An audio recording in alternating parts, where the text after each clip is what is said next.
Good Friday, everyone, and welcome to this edition of Conversation Daily News. I'm your host, Cyrus Webb. Glad you all could join us once again. Well, we made it to the end of another week. We, of course, have your news headlines coming up on this Friday with a message from my book, Words I Choose to Live By. And in today's Entertainment Spotlight, you've been part of my conversation with lifestyle and tech expert Anna Souza, sharing how you guys can stay safe and protected this summer. Enjoy today's broadcast. For Conversation Daily News, I'm Cyrus Webb with your Friday headlines. In international news, one scandal too many. British Prime Minister Boris Johnson resigns.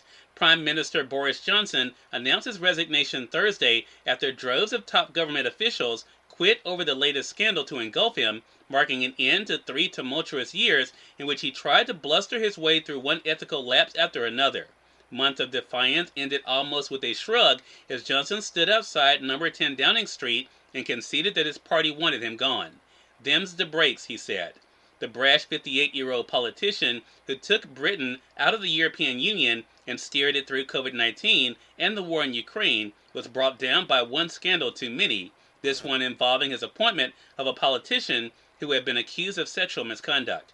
The messiest of prime ministers did not leave cleanly. Johnson stepped down immediately as Conservative Party leader, but said he would remain as prime minister until the party chooses his successor. The timetable for that process will be announced next week. The last leadership contest took 6 weeks.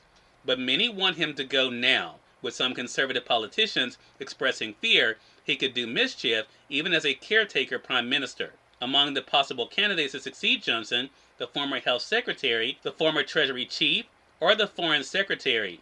About 50 cabinet secretaries, ministers, and lower-level officials quit the government over the past few days because of the latest scandal, often castigating the prime minister as lacking integrity.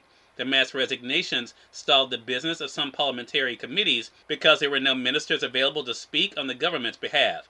Johnson clung to power for days, defiantly telling lawmakers on Wednesday that he had a colossal mandate from the voters and intended to get on with the business of governing.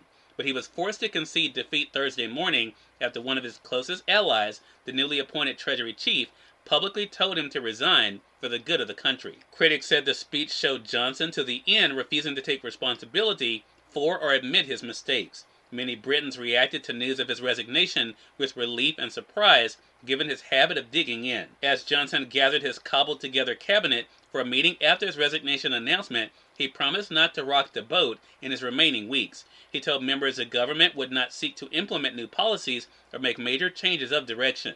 It was a humiliating defeat for Johnson, said the Associated Press, who not only pulled off Brexit, but was also credited with rolling out one of the world's most successful mass vaccination campaigns to combat COVID-19. But the perpetually rumpled, shaggy-haired leader, known for answering his critics with bombast and bluster, was also dogged by allegations he behaved as if the rules did not apply to him. In more international news, WNBA's Griner pleads guilty at her drug trial in Russia. American basketball star Brittany Griner pleaded guilty Thursday to drug possession charges on the second day of her trial in a Russian court in a case that could see her sentenced to up to 10 years in prison. The abrupt guilty plea by the Phoenix Mercury center and two-time Olympic gold medalist came amid a growing chorus of calls for Washington to do more to secure her freedom nearly 5 months after her arrest in February amidst rising tensions between the U.S. and Russia over Ukraine. A senior Russian diplomat said earlier that no action could be taken by Moscow on Griner's case until the trial was over, and her guilty plea could be an effort by her and her advisors to expedite the court proceeding. In national news, Chauvin gets 21 years for violating Floyd's civil rights. A federal judge on Thursday sentenced Derek Chauvin to 21 years in prison for violating George Floyd's civil rights, telling the former Minneapolis police officer that what he did was simply wrong and offensive. The U.S. District Judge sharply criticized Chauvin for his actions on May 25, 2020, when the officer pinned Floyd to the pavement outside a Minneapolis corner store for more than 9 minutes as the man lay dying. Floyd's killing sparked protests worldwide and a reckoning over police brutality and racism. In more national news, Biden awards Medal of Freedom to Biles, McCain, and Giffords. President Joe Biden on Thursday presented the nation's highest civilian honor, the Presidential Medal of Freedom, to 17 people, including gymnast Simone Biles, the late John McCain, the Arizona Republican whom Biden served with in the Senate, and gun control advocate Gabby Giffords. And finally, in entertainment news, James Caan, Oscar nominee for The Godfather, dies at 82. James Caan, the curly-haired tough guy known to movie fans from The Godfather and to television audiences as both the dying football player and the classic weeper Brian Song and the casino boss in Las Vegas, has died. His manager said he died Wednesday. No cause was given, and Caan's family, who requests privacy, said that no further details will be released at this time. Al Pacino wrote in the email statement to the Associated Press that Jimmy was my fictional brother and my lifelong friend. It's hard to believe that he won't be in the world anymore because he was so alive and daring. Cyrus Webb, Conversations Daily News. It's on time for a message from my book, Words I Choose to Live By. Enjoy. Good Friday, everyone. I'm Cyrus Webb, and welcome to Words I Choose to Live By. There is nothing worse than being a prisoner in a jail of your own choosing. Do not allow your circumstances to keep you held up when your freedom has already been granted. Accept the pardon you have been given and use the opportunity as a way of walking forward, learning from the past, but making the most of the present that is today. Have a great Friday and enjoy your weekend. Lifestyle and tech expert Anna Souza speaks in today's Entertainment Spotlight right here on Conversation Daddy News. For Conversation Daddy News, I'm Cyrus Webb with the Entertainment Spotlight. Lifestyle and tech expert Anna Souza rejoined me on Conversations Live, the radio show, to share how you guys can stay safe this summer. Here's a bit of our conversation. People are excited about being able to get out and away, but why is it important to have a plan to keep your home and family protected while you're gone? Of course. Well, my home was recently broken into while my entire family was sitting in the living room, and it was such a scary experience. And unfortunately, the statistics for summer don't really look great. We're looking at a 10% increase of burglaries between June and August, the summer months when everyone's looking to get out.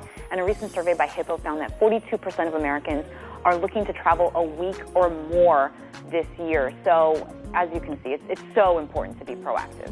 Well, and I'm glad you and your family are safe, and appreciate you sharing that. It really shows how timely this topic is. So how can we feel confident then, Anna, when it comes to protecting our homes? Of course. Well, you want to be prepared with proactive care and preventative smart home technology. And you want to find a partner to help you like Hippo Insurance. Unlike other insurance providers, what I love about them is that they take a holistic approach to home protection, offering you those proactive services so you can avoid those unexpected repairs in the first place, and you can feel in control of protecting your home. And you can check them out over at hippo.com. All right, we'll be reminding our audience of that. And I think, for a lot of people, when it comes to today, technology is such a big part of our lives. In what ways can tech better help us in protecting our homes as well? Right. Well, home maintenance can be so intimidating for so many of us, but what I love is that the Hippo app makes it so simple. You can actually schedule a virtual home checkup with the home care expert who is going to give you a personalized checklist of all the preventative things that you can do yourself. So you're going to save some coin here. And I also love that with these smart devices, you're going to get real-time alerts to prevent those unexpected surprises, give you that peace of mind while you're traveling, which is what everyone needs. We don't need to come back home to a headache. Cyrus Webb, Conversations Daily News. We thank you all for tuning into this edition of Conversations Daily News. We'll have you guys on Monday with more news, message from my book, Words I Choose to Live By, and a brand new Entertainment Spotlight. Until then, I'm your host, Cyrus Webb, saying as always, enjoy your day, enjoy your life, enjoy your world. Thank you all for choosing Conversations Daily News today. Let's make today amazing. Take care.